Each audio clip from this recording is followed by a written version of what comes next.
Alô, pessoal, tudo bem? Ralph Peter com vocês novamente, programa Livros em Revista, que vai ao ar toda segunda-feira às 19 horas pela nossa queridíssima BCC Television, que sempre temos o firme propósito de levar até vocês um bom entretenimento com um elevado teor de cultura, como naturalmente acontecerá dentro de alguns segundinhos. Eu quero, antes de passar para o nosso convidado com o nome belíssimo, muito bonito, fácil de falar, vocês vão verificar. Eu quero agradecer ao nosso pessoal técnico, a Luciana, a Betânia, Márcio, Verão, o patrão, Maria Estela Guedes, que através do seu site www.com nos insere em todo o universo lusófono, a profissional de relações públicas, Fátima, com 2 T's, Amaral, da empresa www.oxoflow, O-X-O-Flow, flw.com.br, que intermediou esse nosso ilustre convidado, que é um profissional voltado ao mercado corporativo,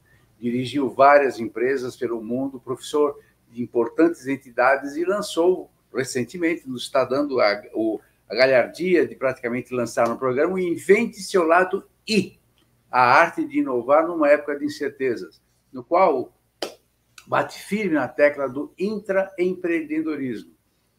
Meu caro Alexandre Vaklavovski, espero ter falado o nome corretamente. Boa tarde, tudo bem? Tudo bem, obrigado, Ralph. Que honra, prazer estar aqui com você. Prazer é todo nosso e nós é que agradecemos a aquiescência do convite. Escuta, Alexandre, eu falei que você é profissional de diversas empresas importantes e tal, deu aula em entidades. Quanto tempo de carreira, Fernando? Porque você é uma pessoa aparentemente jovem. Obrigado pelo jovem, mas já são aí 50 anos nas costas e quase 30 de... eu diria, uma divisão aí de 26 anos de mundo corporativo e outros 3 anos em startups, no ecossistema de startups. Ecossistema? Exato. Então, nos últimos 3 anos, eu saí do mundo corporativo e até o lado I, né, o livro, para mim é como se fosse o fechamento desse ciclo, e eu fui para o empreendedorismo. Então, fui trabalhar em startups, que é o universo que eu habito hoje em dia. Que bacana. Bom, startup é uma coisa que a maioria das pessoas conhece. Você pode, por gentileza, 2 coisas, e rapidinho, por favor. O que é efetivamente uma startup e o que é o intraempreendedorismo? Bora lá. Então, uma startup, vou começar pela uma startup. Uma startup é um negócio, né, um negócio em desenvolvimento. Quando você tem uma hipótese, você quer resolver algum problema, né, alguma dor de alguma pessoa, algum problema, você cria uma startup. Então, o Uber já foi uma startup, Airbnb, iFood, né, hoje empresas que viraram unicórnio, que já faturam mais de bilhão. E você tem hoje, não sei se você sabe desse dado, mas são 900 startups para cada um unicórnio. Então, hoje, o ambiente de startup ele é muito ativo, né, e ele vem para desafiar o status quo, né, as grandes corporações que tentam fazer um pouco de tudo, então as startups buscam problemas mais pontuais para resolver. E hoje, querendo ou não, a gente acaba usando, às vezes até sem perceber, diversas startups dessas aí. O intraempreendedorismo, Ralph, ele... E eu confesso para você, uma confissão aqui vou fazer para você, que eu me descobri, eu me percebi um intraempreendedor faz uns 3 anos. Porque ao longo da minha carreira eu sempre fui um cara muito inquieto, insatisfeito, inconformado, e daí que saiu o lado I. Até, né? Porque quem me pergunta o que é esse tal desse lado I? É esse meu lado inquieto, inconformado, inovador.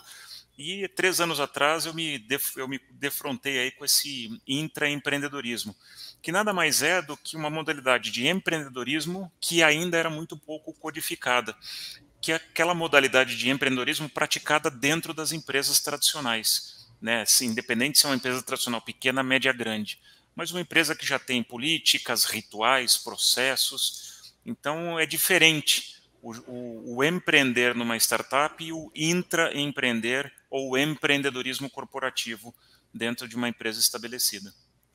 Quer dizer, o funcionário empreende dentro das normas estabelecidas da empresa onde ele trabalha. Exato. Procura Exato. melhorar o que ele tem, provavelmente. Sim, sim, e está muito ligado com inovação, com fazer diferente, com buscar novas, né, novos negócios, ou novos produtos, novos serviços. Eu gosto sempre de diferenciar o empreendedor do intraempreendedor. Para mim, são duas palavras que diferenciam esses dois personagens, porque também é uma coisa que me perguntam com bastante frequência: eu sou um bom intraempreendedor, eu consigo inovar dentro de uma empresa, eu consigo ser um bom empreendedor? Depende. Por quê? Porque são duas grandes diferenças. Enquanto um empreendedor, né, esse que está no mundo das startups, resolvendo novos problemas, é um personagem que tem muita liberdade e poucos recursos. Quando eu estou dentro de uma empresa, então eu fui um intraempreendedor na Nestlé, na GM, na Ford, na HBO, na DirecTV, na Diageo, eu tinha muitos recursos e pouca liberdade. É o contrário. Por quê? Porque quando eu estou dentro de uma empresa, se eu tenho uma nova iniciativa, é sobre isso que eu falo bastante no livro, então eu tenho uma ideia, quero lançar, por exemplo, na Diageo, uma bebida nova, uma categoria nova, eu tenho muito acesso a recurso, eu tenho abundância de recurso. Então, eu tenho um problema de tecnologia, vou na área de TI. Eu tenho uma dúvida de finanças, vou na área de finanças. Putz, eu preciso contratar gente, eu vou na área de recursos humanos. Então eu tenho todos esses recursos e recursos financeiros também muito mais à minha disposição. Porém, eu sou muito mais limitado porque eu tenho que cumprir rituais, eu tenho um organograma, eu tenho fluxos, eu tenho processos, eu tenho hierarquia. Então eu preciso navegar nesse emaranhado de coisas, de fluxos, processos e rituais para poder fazer acontecer aquilo, né, o que eu quero fazer e eu alinho com a empresa. Já no empreendedorismo é o inverso. Eu tenho absoluta liberdade, porque eu estou buscando resolver um problema novo, então às vezes sou eu mais algumas pessoas, só que eu não tenho recursos, eu não tenho acesso a capital, não tenho recursos humanos, não tenho áreas, não tenho fluxos, não tenho processo, então basicamente eu estou pegando um problema, testando hipóteses e buscando tração. E às vezes a tração é até o fomento financeiro para eu conseguir continuar o negócio. E muitas vezes você tem uma boa ideia, mas não tem quem te assessore, né? Você não tem grana para pagar um assessor, né? Exatamente. Então, por isso que eu digo que são não necessariamente um empreendedor vai se dar bem dentro de uma empresa, porque é um personagem que está muito acostumado com muita liberdade, trabalhar muito em rede, acessar coisas, poucos rituais. A hora que ele se entra numa empresa, que ele tem todo aquele monte de ritual, ele se sente muito preso. Então, ele tem mais dificuldade. E o intraempreendedor é a mesma coisa, é uma pessoa que está acostumado com muitos rituais, a hora que ele se vê no meio do caos, ele também fica um pouco perdido. Então, são habilidades diferentes. Um pode aprender o outro, sim, mas são habilidades e comportamentos diferentes. São campos e são campos, digamos, que se materializam de forma diferente, né? Se Exato. você me permite fazer uma ilação aqui, é o mesmo que um bom jogador de futebol não necessariamente será um bom técnico de futebol, né? Sim, exato. O Alexandre, por gentileza, vamos falar do teu livro especificamente, A Arte de Inovar numa Época de Incertezas, invente o seu lado que imagino que seja de internet, provavelmente, ou intraempreendedorismo. Por gentileza, esclareça o que é que o pobre do leitor vai encontrar no teu livro. O leitor vai encontrar nesse livro um guia prático que eu sempre quis acessar durante a minha carreira. Esse livro, o que me motivou a escrevê-lo foram transmitir esses 25, 26 anos como intraempreendedor nas empresas e transportar isso como uma forma prática, porque eu via muita teoria. Primeiro que é uma modalidade de empreendedorismo muito pouco falada, mas extremamente bastante praticada e cada vez mais necessário, porque a gente hoje vive, né, uma explosão digital, né, a pandemia empurrou todo mundo para a necessidade de fazer novos negócios ou mudar os seus modelos de negócios. Então as pessoas às vezes sabem, eu preciso fazer isso, mas a pergunta é como. Então o livro ele tem eu diria, a pretensão, o objetivo de dar dicas práticas. Então eu me coloquei de uma forma bastante vulnerável no livro.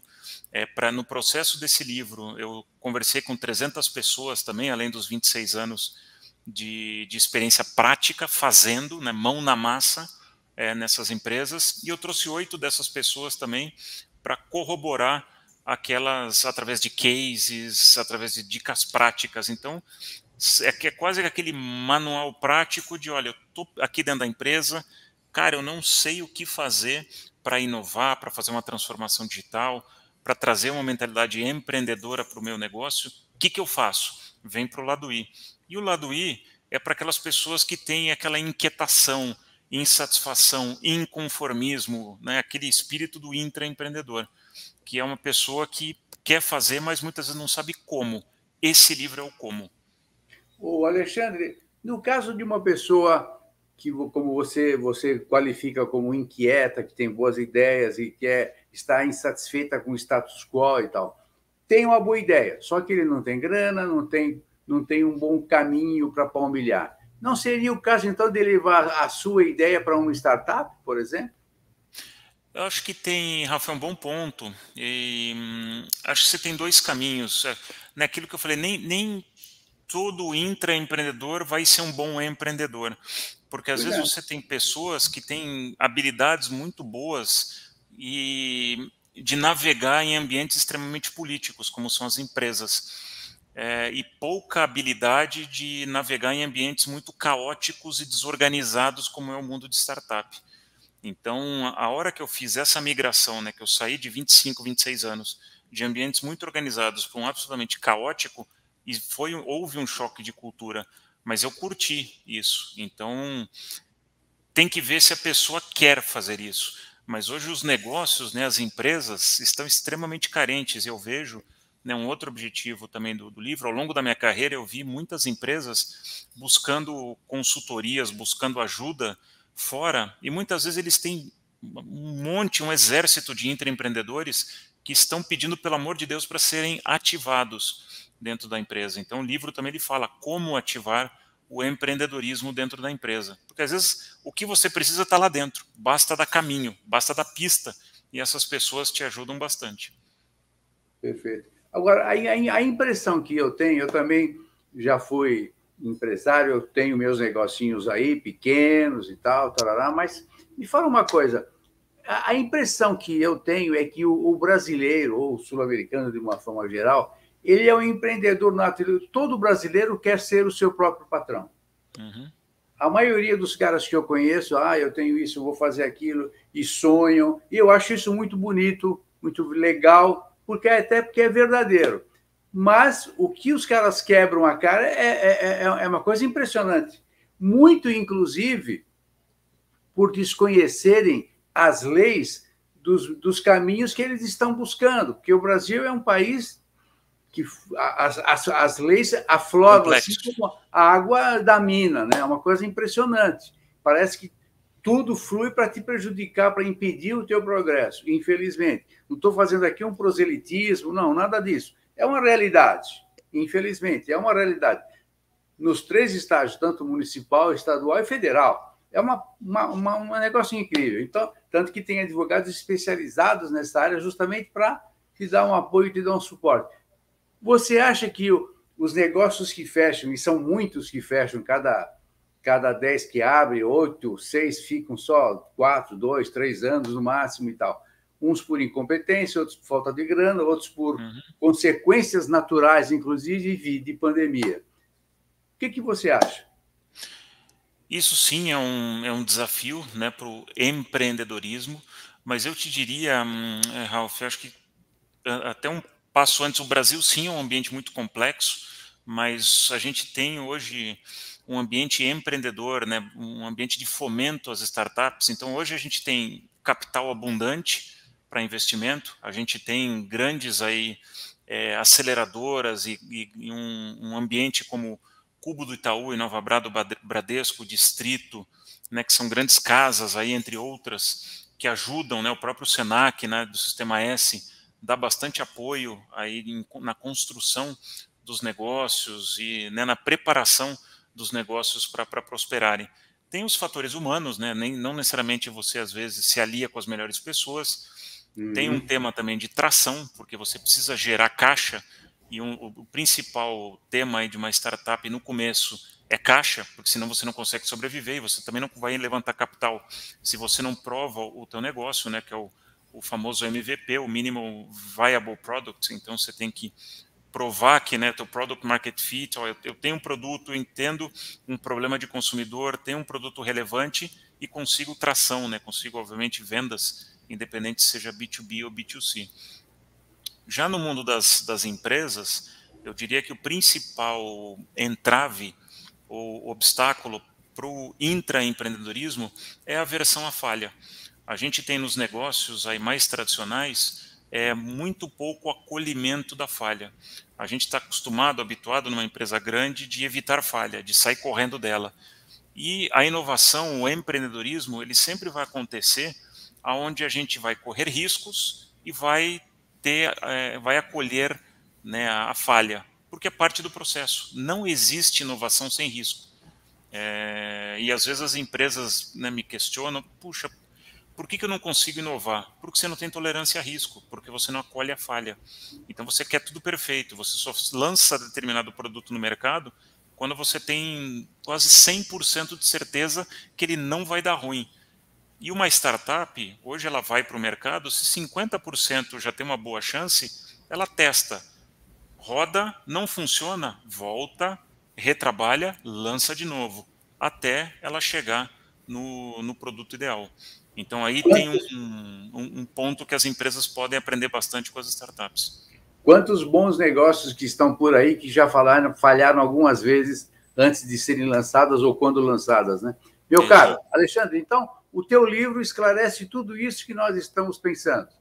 Sim, tudo isso, falo sobre transformação digital, trago uma metodologia prática também de como fazer o intraempreendedorismo. Então, quando você pensar como é que você organiza isso aí, como é que você planeja uma iniciativa de empreendedorismo, tudo baseado em experiência real, em muitos e muitos cases. Então, convido, né, a todos aí para conhecerem o Laduí. E para eu me comunicar com vocês, tem um site, alguma... Sim, por gentileza. Tem o site o laduí.com.br, então lá eu também tenho um podcast que fala dessas 300 entrevistas que eu fiz pelo mercado. Legal. 50 conversas dessas estão no podcast, e ali eu converso com empreendedores, com intraempreendedores, com headhunters, sempre de uma perspectiva peito aberto, muito como a gente está conversando aqui, Ralph, sem filtro, peito aberto, porque o mercado, eu acho que hoje ele tem às vezes muita espuma, a gente acaba só celebrando os grandes feitos e a gente esquece de contar as falhas e falar de uma palavra que eu gosto muito, chamada vulnerabilidade, que é a hora que a gente fala, olha, eu falhei aqui, é isso que eu aprendi e eu quero compartilhar isso. Perfeito. Aí que está o grande segredo do sucesso para mim. Fazer da falha um grande aprendizado, né? Exatamente. Meu caro, olha, gostamos muito, muito obrigado mais uma vez pelo teu tempo despendido, agradecemos sobremaneira e queiram as forças do universo, todas as benfazejas, que você tenha muito sucesso ou continue a ter sucesso, né? Muito obrigado, Ralph. Obrigado, um prazer estar aqui, que papo legal. Espero conversarmos outras vezes. Tá feito. Muito obrigado, felicidades. Pessoal, nós conversamos com esse moço que seguramente vai ter um belíssimo de um futuro, apesar dos seus 50 anos, que ele diz, não, ele já tem 50 nas costas, como se fosse um grande fardo, mas é realmente um cara muito legal, um belo intra e empreendedor, e que nós todos desejamos para ele todo o sucesso que ele bem merece. Alexandre Vaclavovski, falei certo, puxa vida, Vaclavovski, o famoso no mercado é o Vacla, beleza. Pessoal, muito obrigado pela atenção, pela paciência, pela aquiescência e até a próxima semana. Tchau, tchau.